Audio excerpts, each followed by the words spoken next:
I overhear a stifled. Hello, hi, I'm Rose. Hi, guys, and welcome to another episode of Dream Daddy. So, yeah, last episode was very interesting and very long with reading. Very, very long with reading. So I think I'm just gonna aim to make these episodes shorter, just so that one, my voice can rest. And two, so I just don't get exhausted or tired, especially towards the end. I'm not gonna lie, last episode I was dead tired towards the end, but I had fun, and I hope you guys are having fun so far in this playthrough, because I am. But anyways, let's go ahead and get started. Amanda and I flop down onto the couch. Amanda has to shove some empty boxes out of the way before she can sit. Too bad we're gonna be putting my stuff right back into these boxes in a few months. No, don't say that. Aw, Tad, it's gonna be okay. I'll be fine. I know. It's just, you're my little girl. It's gonna be weird not having you around. I'll come visit, and I'll text you every day. And I'll take lots of pictures. Yeah. I mean, obviously, I'm a photography major. You promise? Of course. Are you gonna be okay by your lonesome? Oh, come on. I'll be fine. I'll get a dog or something. A dog? Alright. Forget art school. I'll stay for the dog. Is that what it's gonna take? Medium-sized dog, handkerchief around the neck. I get to name it. That's what it'll cost for me to give up on my dreams. I'm a woman of simple wants and needs. Well, a dog is a lot cheaper than college. I mean, he's not wrong. Suddenly, a pile of envelopes slides through the mail slot. Speaking of college, Amanda darts over to the envelopes and shuffles through them. She pulls one out and throws the rest back on the floor. This is from McGowan College of Art and Design. Open it. But I'm scared. It's just an envelope. Yeah, it's just like my entire future. Not a big deal. She takes a deep breath and rips the letter open with her teeth. You have a letter opener, but okay. I hold my breath while Amanda's eyes dart back and forth scanning the letter. What does it say? The admissions committee has reviewed your application, blah, blah, blah. Her face drops. Oh no. Regret to inform you that we are unable to offer you admission to McGowan College of Art and Design. Oh. Amanda throws a letter on the coffee table. Oh, sweetie. It's okay. I kind of saw it coming. I knew I shouldn't have put that experimental stuff in my portfolio. Their admissions officer told me they just want to see portraits or whatever. I pull Amanda in for a big hug. You're an amazing photographer. I know how much work you put into your portfolio. Some other school is gonna want to snatch you up for sure. Yeah, I know. It's fine. Are you actually fine, or are you just saying that? I'm fine, really. Her face says the opposite, but I probably shouldn't push her on this. Oh, and before I forget, Emma R and Emma P are sleeping over tonight. Aww. So, you need me out of the way because I'm painfully uncool? I would choose more delicate phrasing, but yes. God. Well, I'll have you know that I conveniently already have plans for tonight, so you'll have the new place to yourself. Yeah? What are your plans? Quick, think of plans. I'm going clubbing?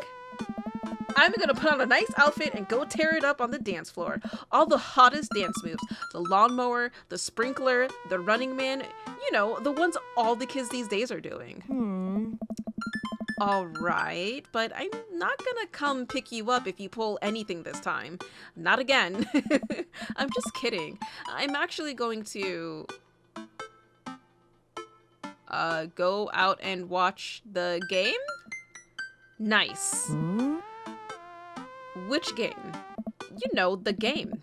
The one that's on tonight.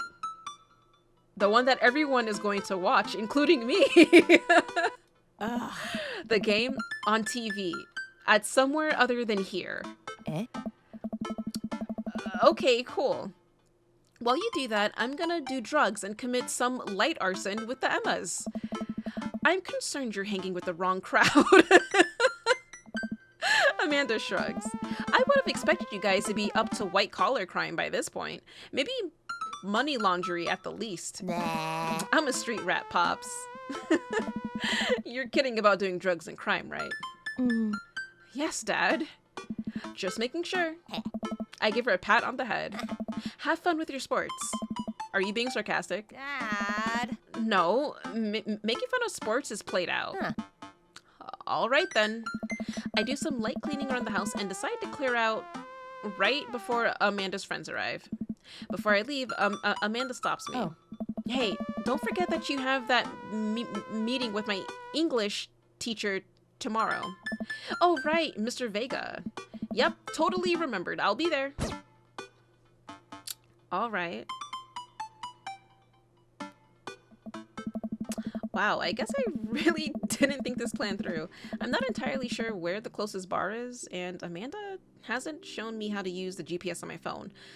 So I'm just gonna pick a direction and walk in it. Let's go this way. Cool, okay. We're marching. We're marching in the direction of the game. Any game, really. In the distance, could it be? A big, burned-out neon sign hangs above tiny dive bar. Jim and Kim's, huh? All right, it'll do. The bar is small and dimly lit. The crack of pool balls sound in the back as patrons laugh and joke. A string of multicolored Christmas lights hover above the bartender. I can't tell if he's Jim or Kim. I pull up a seat at the bar. What'll it be? 1 beer, please. Sure thing, boss. The bartender slides me an ice-cold beer. I take a sip and enjoy the refreshing taste. Say, are you Jim or Kim? I'm Neil. Oh. I awkwardly turned my attention to the game, which is playing on one of the TVs on the wall. As luck would have it, my team of preference is not only playing, but is currently in the lead, which is always a good thing.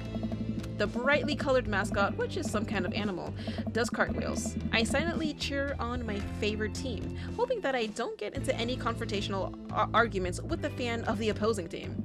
Several people in this bar are wearing the distinctive colors of the team I dislike, although I believe from their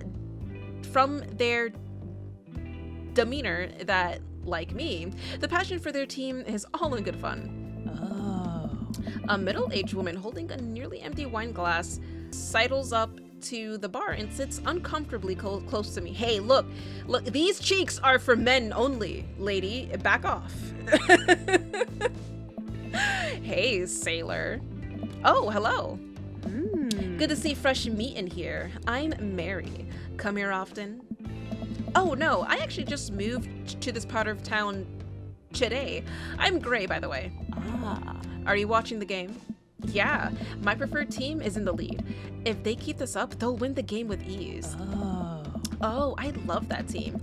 And also I love that game. I love someone who knows their way around balls. Right, okay, Mary, you need to get your drunk ass and go. I'm getting the impression that she's a little drunk. No shit, Gray. Buy a gal a drink? No. Maybe some other time? Suit yourself, sailor. Mary saunters off, setting her sights on the newest bar patron to enter. I happily watch the game over another beer. The game has gotten close in terms of points. A little too close than what I'm comfortable with. After a particularly skilled player scores a number of points for the other team, putting them in the lead. I hear an affirmative grunt from another man at the bar. Go team. The brooding man from the coffee spoon. He sits alone, sipping whiskey and watching the game as well. You were the guy that was staring at me earlier. Hello. Enjoying the game? I am, now that we're winning. Oh, we must be rooting for different teams. In my opinion, my team is far superior. I have to disagree with that. Based upon our win-loss record, I'd say that my team is superior. That's where you're wrong, since as it stands now, my team is beating yours. The conversation ends there, and we both go back to silently rooting for our respective teams. The game is close, with both sides playing their hardest to win, but in the end, my team prevails. Quiet cheers ripple throughout the bar. I raise a respectful glass at the man drinking whiskey. He raises his in response. An unspoken truce is formed between us based on mutual love for the game. He motions to the bartender, who pours 2 glasses of whiskey. The man slides one over to me. The name's Robert. Oh, hi, Robert. Thanks, I'm great. You must be new here. Mary already hit on you? Yeah. Robert chuckles. Oh, Robert, you can have a cute smile. Is everyone gonna have a cute smile? She's a peach. Well, you picked the best bar in town. As slimy as it is, you'll never find a better spot than Jim and Kim's. Is there actually a Jim or Kim that runs this place? No, that'd be Neil. Neil waves from across the bar. Good guy, Neil. Not enough Neils in this world. Okay. You a whiskey fella or a beer fella? Beer, but I'll drink most things. You like shots?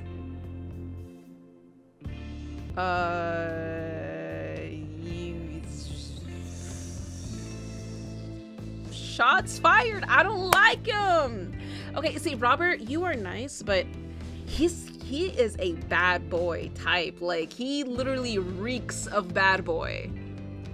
And if you've seen my boyfriend dungeon playthrough, I am done with the bad boy type.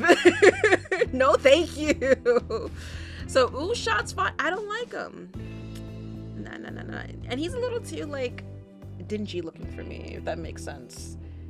Shots fired. I don't like him. Oh, that's gonna be a problem. What do you mean that's gonna be a problem? Hello? Robert nods to Neil, who serves up 2 shots of whiskey. He hands one to me. Here's to your health. We take the shots. The whiskey burns going down, but I try my hardest to look tough. Wait, I think this is what making friends is. Okay, Gray. This guy's out of my friend league, but I think if I play my cards right, we'll be pals in no time. Compliment the jacket. They always like it when you compliment the jacket. I like your jacket. Thanks. Been in my family a long time. Passed down from firstborn to firstborn. Oh, wait, from firstborn to firstborn. Cursed, some would say. Man, this guy is mysterious. And cool. And not for you, Gray. Stop. Way cooler than I am, at least. Robert signals to the bartender for another round. What are you doing here tonight? He's trying to get us drunk, Gray. Stop. My daughter kicked me out of the house. Not like forever. She was having a sleepover with her friends. Family type, huh? Single dad. He gets up. Be right back. Gotta powder my nose. Never seen Robert this talkative. He must like you. Oh, you don't say, Neil. You don't fucking say. I'm trying to not have him like me, and it's not working. I guess so. I gotta admit that Robert has a gruff charm to him. If a guy like that thinks I'm cool, then I really must be. Robert comes back from the bathroom and grabs his leather jacket. I'm gonna go home. You heading my way? Robert and I leave the bar and find ourselves walking in the same direction. Oh God. Great. No. I live in this cul-de-sac down the way. Does everybody live here? Me too. We just finished unpacking. unpacking today. Oh. Great place to be. Good neighbors. Well, some of them. Who's that? We get to Robert's house, which is just a few houses away from mine. We stop and he turns to me. I don't kiss and tell, Gray. So, are we doing this or what? What? What? Wait! Bro, Gray is literally so innocent here. Gray, he wants to bang you. He wants to bang you, Gray. I was trying to help you, but your happy ass is like, sure, we'll walk home together. I had like 5 drinks. I'm okay. Gray. Oh, jeez. Hey. You know, do you want to come inside or not? A wave of realization rushes over me. I blush.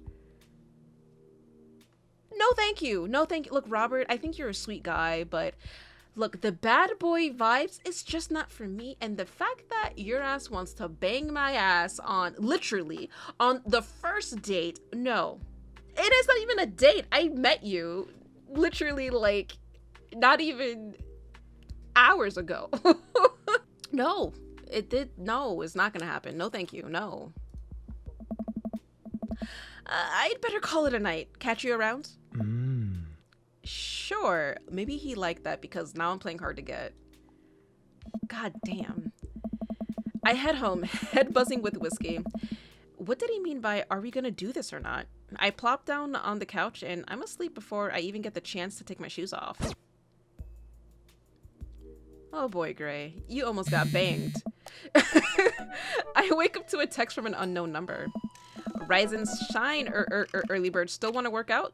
Hi, Craig! Okay, as you can see, I'm already like pro Craig over here until I see somebody else. Oh, hi, Craig. Holy crap, it's 6 a.m.? Who does 6 a.m. anymore? Without realizing it, I drift back to sleep. Whoops, must have winked back out. I checked my phone again. Hey, bud, still want to get your swole on? I'm ready to tear up the track. Hit me up. God, the last thing I want to do right now is work out. But it is Craig. I do want to catch up. Let's go to the gym. Let's do it. Hey, my man, I need a few minutes to wake up, but let's meet in 20. After a few seconds, another text comes in. Sure thing. Meet me at the gym. I stretch and my bones creak. I gotta stop falling asleep on the couch. I throw off my blanket. And hey, wait, I don't remember falling asleep with the blanket. Amanda must have tucked me in after I fell asleep. Bless that child. I reluctantly brush my teeth, throw on the only clothes I own that are even kind of gym appropriate, and head out. The neighborhood is quiet and serene this early in the morning. Birds chirp and the grass is still wet with dew. Surprisingly, the gym is pretty crowded. I spot Craig standing out front, stretching. Of course, he spots me and waves enthusiastically. Hey, bro, good morning. Good morning, Craig. Hey, good to see you, man. Yeah, good to see you too. I'm definitely not as pumped as he is. Maybe I should have had some coffee before I left. You ready to kick some butt? Gotta stay posy, dude. With your help, I am. Help. With your help, I am. I get the feeling this is gonna be less of me kicking butt and more the gym kicking my butt. But I can handle it with you here. Oh. Dude, bro, that means a lot. Oh, you're so welcome, Craig. Oh, your smile. Oh, you're so fucking adorable. Oh, and I will take such a good care of your baby. Well, Gray will take such good care of your baby. Me too. Hey. We head into the gym and I'm immediately intimidated. All these people look like they would break me in half, and it seems like Craig is friends with all of them. Oh. He high-fives and finger guns all of the cool jocks in the room. They look like they could and would steal my lunch money to spend on protein shakes. That's actually kind of funny. Come on, bud, let's warm up. We head over to the treadmills and start walking. Okay, I can walk. Walking is good. This is a decent place to be walking. So I know we're on treadmills. Nice. Yes. And those over there are ellipticals. Oh. Very good. What is all this other stuff? Craig laughs. Oh my god, Craig. Can you, like, get any fucking cuter? Like, god damn. I'm not gonna survive this interaction. Hey. They might look a little scary, but I guarantee that all of them serve a specific purpose for building muscle mass. I watch as a dude in a muscle tee flexes a muscle I didn't know existed on a machine. I think I was once used to process grain into flour. Oh god. What is that? Why is that guy doing that to himself? Oh. That's a good question, bro. What do you think he's doing?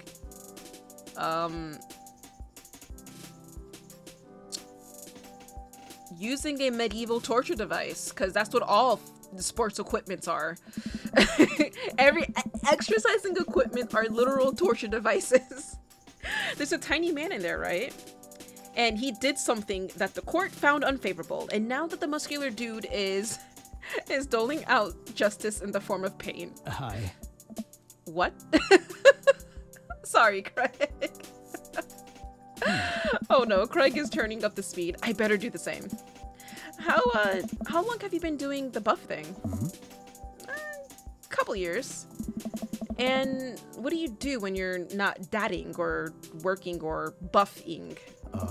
Oh, I coach my twin softball team. That still counts as both dadding and buffing. I keep busy. What do you do for fun? I try to live my life as close to a Jimmy buffet as long as possible. I check out my hot bod. I love learning. I try to educate myself about the world around me. I'm like a sponge for knowledge, soaking up all that intellectual content. You know, history, the paranormal, a wilderness survival, aliens, mostly those things. So you watch the History Channel too, huh? Yes, Craig. Bless you, Craig. I love you so much. Oh god. Nice. We're jogging now. Oh god, we're jogging now. I look over to Craig, who hasn't even broken a sweat. How is he doing this so effortlessly? I'm dying. I can feel my life force draining through every orifice of my body. Hey, remember when my fish died in college? No, I don't like this story. Gray is dying. Oh my god, is he really bumping up the speed again? I guess I better do it too. No! Stop trying to compete with him. He's clearly on a different level than you, Gray. Stop. Oh, this is fast. This is very fast. Oh. And we were at that party, and you vowed to make me feel better. You told me to create a distraction, so of course I do a sick keg stand and get everyone cheering. And then I try to steal a fish from a fish tank at the party with my bare hands, like an idiot. Hey. And then you drop the fish and it's flopping around and you panic. So you run up to me post keg stand with a dying, dirty fish in your hands that you scooped off the ground. And you're yelling at me that we have to leave. Hey.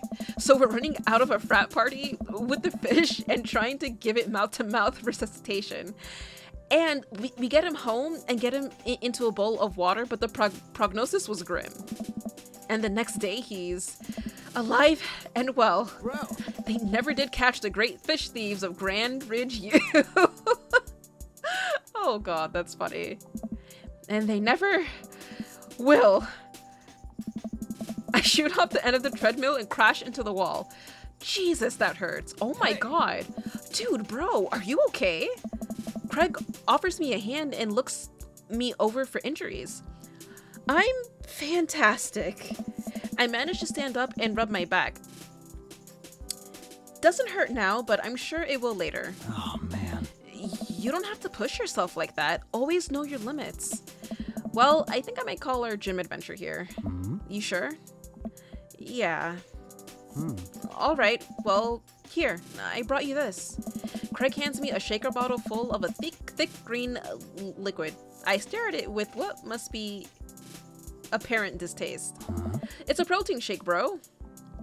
Oh, thank you. He wants me to drink it. Oh boy, here goes. I take a small sip. It's actually delicious. Wow, this is really good. Hey, And good for you. It's my special recipe. I'm pretty proud of it. bro. Let me know if you ever want to work out again. Maybe we can try running around the neighborhood if treadmills aren't your speed. No pun intended, bro. Oh god, Craig, can we just take you home now, please? Good one. Well, I'm gonna go put some ice on this. Everything. I'll see you around. Alright. I leave the gym feeling ashamed. Craig used to order delivery from the pizza place across the street from our dorm, and now he can run circles around me. Literally. Man, I really gotta work on this dad bod. I get home and lie down on the couch. It hurts to move. Oh god, I'm so old. Oh no, I must have fallen asleep. What time is it? Shoot, it's 3:55. I'm supposed to be at Amanda's school in 5 minutes. I frantically put on some clean clothes, apply a generous amount of deodorant, and run out the door. Oh boy. I arrive at Amanda's school and check in at the front desk. They give me a bright orange visitor sticker and send me on my way. I'm barely awake and feeling pretty haggard, but hopefully nobody will notice. I check my watch and I'm relieved to see that I'm only 2 minutes late. Wait, was it room 103 or 108? I spot a youth standing at his locker and approach him for help. Excuse me, do you know where Mr. Vega classrooms is? The youth turns around and looks me up and down with heavy-lined eyes. Oh, hello, sir. Come on, kid. I'm late for a meeting. Mr. Who? Mr. Vega. I don't know. Have you tried the exit? This Okay, wise guy. Are you gonna help me or not? Fine. Up those stairs and to the left. Can't miss them. I head up the stairs and walk around, unable to find Mr. Vega's class anywhere. After a couple minutes of searching, I head back downstairs. That punk sent me on a wild goose chase. I get back to where that low rent Gerard Way is standing, fully ready to give him a piece of my mind when suddenly a head pops out of the classroom next to his locker. Lucian, don't you have a third period to get to? Fine, Mr. Vega. Wow, thanks. Now I'm officially 10 minutes late. I glare at him as he walks away. We're not cool. You must be gray. This period's almost over. Would you mind waiting in the back? Mr. Vega leads me in and I take a seat in one of the comically small students' desks in the back. I might get stuck in this.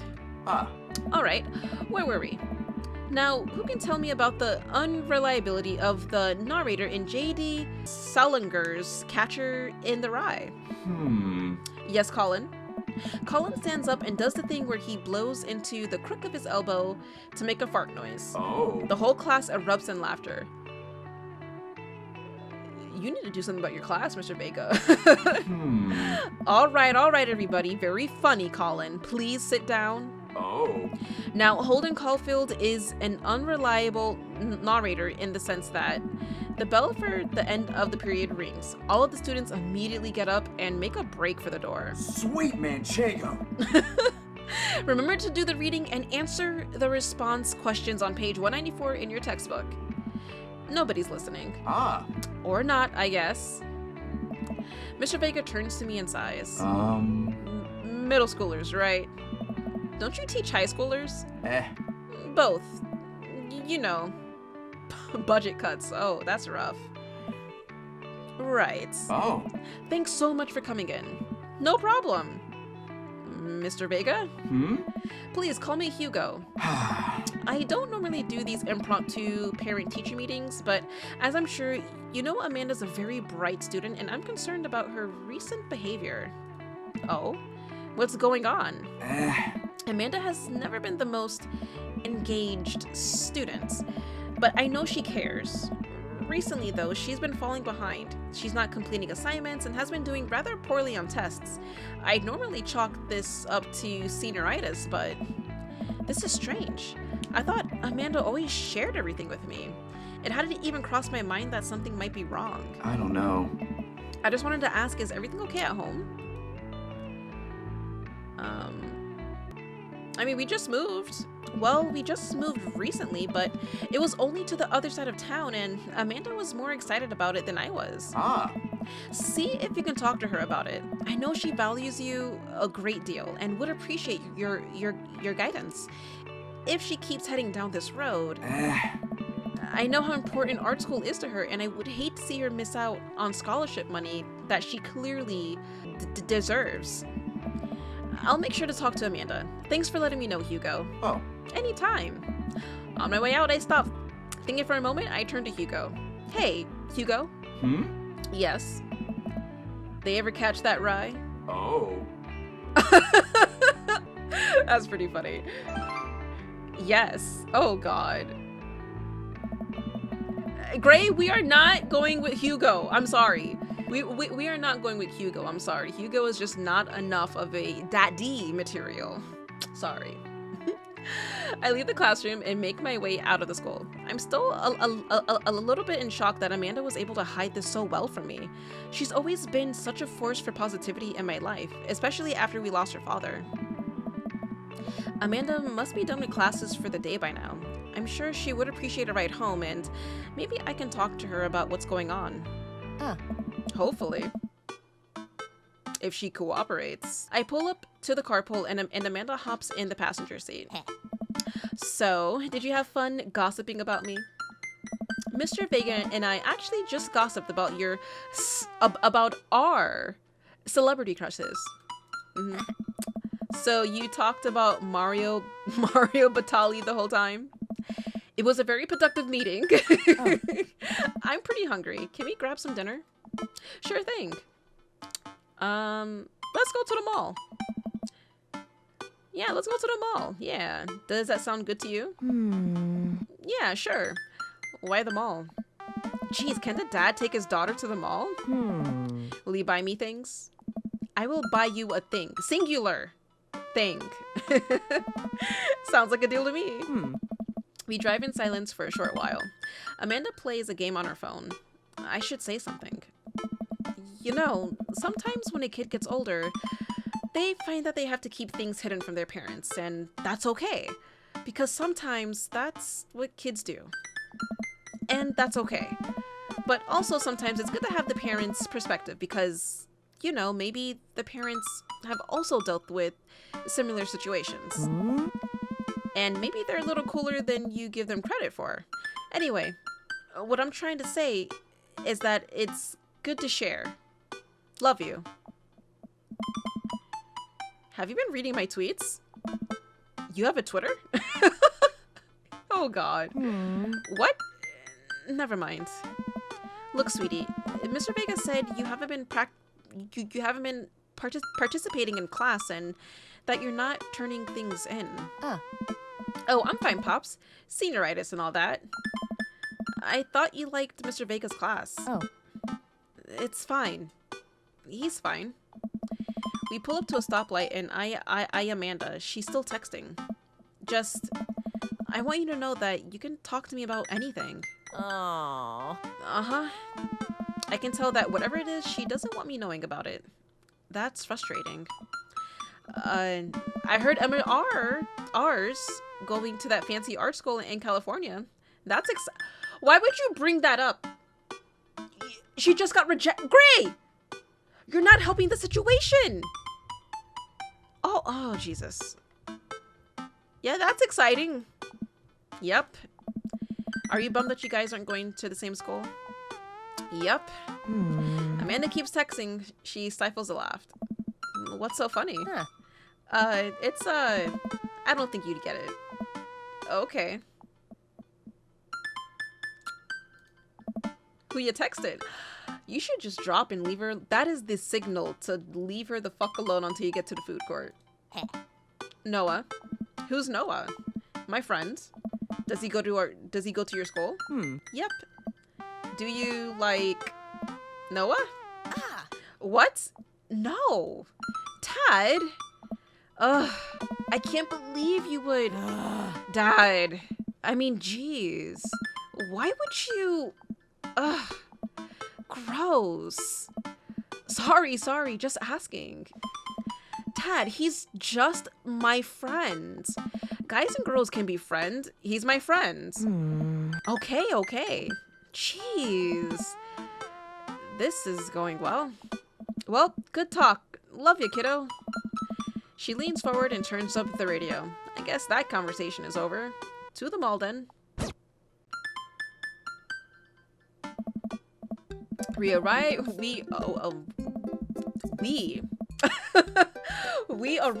at the mall. A big indoor shopping center with a couple different floors. It's kind of dead, but that doesn't stop a mall security guard from yelling at a group of loitering teens. Let's eat something disgusting for dinner. Hey. Hell yeah! Language, Missy. Heck yeah? Better. We approach the food court and evaluate our options. There's greasy restaurant after greasy restaurant. My heart burns just looking at the menus. Nobody looks happy to be here. What are you in the mood for? Bread dipped in sugar? Bread with cheese on it? Or do you just want me to inject some fat directly into your bloodstream? I extend my hand to her. Would you do me the honor of sharing some nachos? She takes my hand with a grin. It would make me the happiest, cheesiest girl alive. We order a giant pile of chips and unnaturally orange cheese from a very unenthusiastic and possibly stoned teenager. We take a seat at a rickety table and dig in. Hey. These are bad. These are very bad, but also strangely delicious. We have to eat through the pain. We enjoy the fluorescent cheesy goodness together until we're all out of nachos. So, something's been bothering me for a while. Can you explain memes to me? What? Great! Which meme? All memes. Dad. Amanda sighs deeply and places her head in her hands. Aww. Dad, it's complicated. See, memes are inside jokes shared by a bunch of people that get less funny the more people do it. So the problem is that by the time a meme gets to you, Dad, all us youths have already done the joke to death. Ugh. And what's worse than that is that movies and TV and video games will try to jump in on a meme train, but just based on how long it takes to make them, the meme will be long dead by the time it comes out. So it just dates it and isn't funny. Oh shit, what up? What? Gray, what the fuck? What? Aww. Dad, please. Anyway, changing the subject. Where to now? Want to go to that goth store? What? You know, the one that's all black and tries to establish itself as anti-establishment despite being an exact representation of the establishment? I don't know what store you're talking about. You know, the one where you can buy chain wallets and is basically an assault on what people fought so hard against in the punk and hardcore movements of the 70s and 80s. Is he talking about Hot Topic? Because I love the old school Hot Topic. I miss Hot Topic. Huh? Dude, you gotta be more specific. The one you threw up in that one time. Oh, that one. Yeah. This looks like a Hot Topic. Yeah, this is Hot Topic. Amanda runs into the store with me trailing behind her. She makes a beeline for the pack. Hey. There it is. You can still see the outline, kinda. I'm so proud. Speech. Amanda. Speech. All right, I'll do it if you stop chanting. Amanda stops immediately. I clear my throat. Thank you all for joining us here today to commemorate a historic moment that would forever shape history. On a day very much like today, some 5 years ago, our very own Amanda Ann Chi had too much blue raspberry slushy on an outing to the mall. After begging her father to take her to Dead, Goth, and Beyond to buy rainbow suspenders, she proceeded to throw up all over a display of My Chemical Romance merchandise. Her loving father then had to pay for said merchandise, which to this day remains among our possessions. Thank you. Amanda is moved. She begins clapping, slow at first, then faster and more vigorously. Several other patrons turn their heads. One of them also starts clapping. I bow my head. All right. Oh, hey, chain wallets. While Amanda busies herself looking at band t-shirts, I try to find something of interest to myself. Not much for Dad to look at a dead Goth and Beyond. There's always something at a dead Goth and Beyond or hashtag hot topic. There is things that you can find. Let's see. Let's do band t-shirts since that was your thing. I barely know any of these bands. Cannibal Bone Party doesn't seem like music I enjoy, but they must be really happy that a retail outlet is carrying their merchandise. I hope their parents are really proud of them. Oh, that's so sweet. Look, this is very important to me. I overhear a stifled... Hello, hi, I'm Rose. Welcome to this establishment, and I hope you date my character Gray. I overhear a stifled argument over at the cash register. An older gentleman is carrying a garment and showing it to a bored-looking cashier with pink hair. I can see that. Don't know what to tell you, dude. I just work here. Oh my. Listen, when I bought this online, the website said this blouse was Victorian inspired. However, when I received it, it clearly held the trademark of Edwardian dressage. Do you want a coupon? I can give you a coupon. Will you leave if I give you a coupon? Can you leave me alone? Is there a manager present? People have to know what they're buying. I am the manager. I see. Well, it would seem that I have outstayed my welcome. Good day, shopkeep. Your superiors will receive a strongly worded letter by post. Whatever, dude. The man whirls around and storms out, his literal coattails trailing behind him. I can't tell if they are Victorian-inspired or Edwardian in nature. Amanda trops up to me with a t-shirt in her hands. Oh boy, here it comes. Hey, Datron 5000. Yes, I'll buy it for you. Wow, that was easy, thanks. At least it's only one this time. Amanda plops the shirt onto the counter and grins at the cashier. I love your hair. The cashier says nothing and rings Amanda up, radiating hatred. I hand her a 20. So, what was that guy's deal? The cashier rolls her eyes so hard, I'm worried she'll pull something. That's Damien. He's in here all the time. He's obsessed with Victorian fashion or whatever.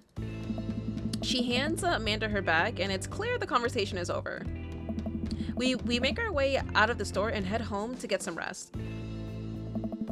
Amanda and I sit on the couch, trying to find something to watch over bowls of ice cream. Oh, I could go for ice cream right now. Holy shit. Oh, cool. Long Haul Paranormal Ice Road Ghost Truckers is on. Your favorite, right? Oh, hell yes. They have to make it over the Canadian tundra before the ice road melts, but also they're hunting ghosts. Also, the trucks are haunted. This is an episode I've already seen, but it's one of the best. Calum and Flint's Dogbone, the twin brother truck driving and ghost hunting duo, find themselves in the greatest peril yet. Oh no, the ghosts done got control of the truck. I can't steer on them their damn ice roads. Let me use this EVP meter to try and communicate with the spirits. Flynn, we're about to die. Almost got it. If you listen carefully, it sounds like it's saying you're going to die. That's because we are about to die, you. This is arts. And speaking of art, I am going to go ahead and end it off here. So, I am reaching my limits here. I would love to keep going, but I need to rest out my vocal cords. I am exhausted. But we met some new characters. And Damien is looking pretty spicy. And Craig is my number one right now. Craig is definitely number one for me, right next to Damien so far. But anyways, thank you guys so much for dropping by. I really do appreciate it. Hope you enjoyed this playthrough today. Hope you had an awesome day. And I will see you in the next episode. Bye-bye.